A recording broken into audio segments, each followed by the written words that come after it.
एक समय की बात है। घने जंगलों और ऊंचे पहाड़ों के बीच बसे एक छोटे से गांव में हरिदत्त नाम का एक साधारण किसान रहता था। हरिदत्त गरीब जरूर था, लेकिन उसकी मेहनत और सच्चाई की मिसाल पूरे गांव में दी जाती थी।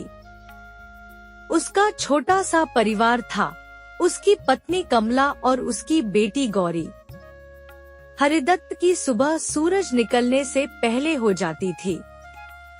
वह खेतों में मेहनत करता और शाम को थकाहारा घर लौटता। लेकिन उस साल किस्मत ने परीक्षा ली।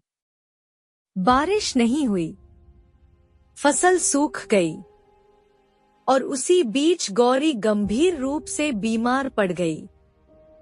हरिदत्त के हाथ खाली थे और दिल डर से भरा हुआ।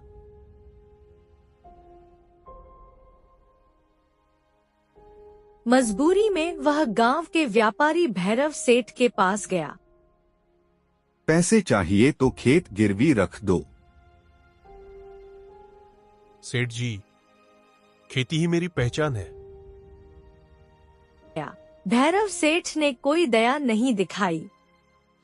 हरिदत्त भारी मन लेकर लौट आया। उसी शाम हरिदत्त जंगल के पुराने रास्ते से गुजर रहा था। तभी उसे एक अजीब सी नीली रोशनी दिखाई दी।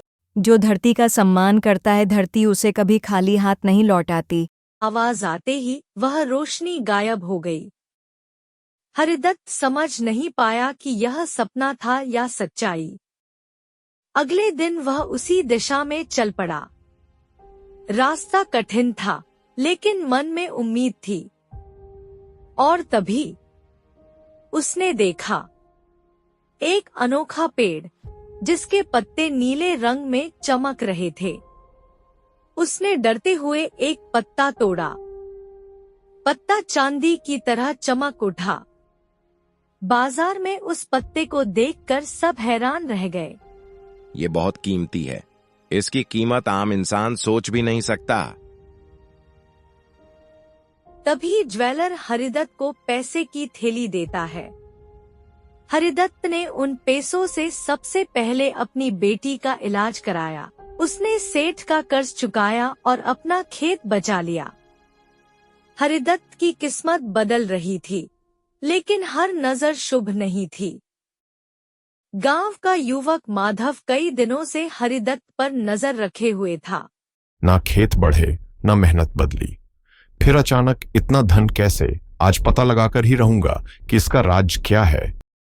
एक सुबह माधव ने देखा कि हरिदत्त रोज जंगल के एक ही अनजान रास्ते पर जा रहा है।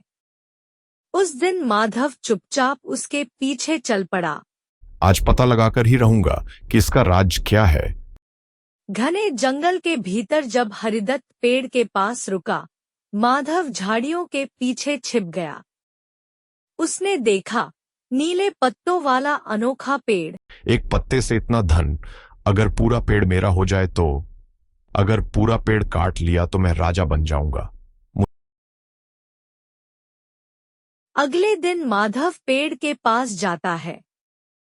जैसे ही माधव ने पेड़ पर वार किया, जंगल कांप उठा। पेड़ की चमक फीकी पड़ गई। हरिदत्त वहां पहुंच गया।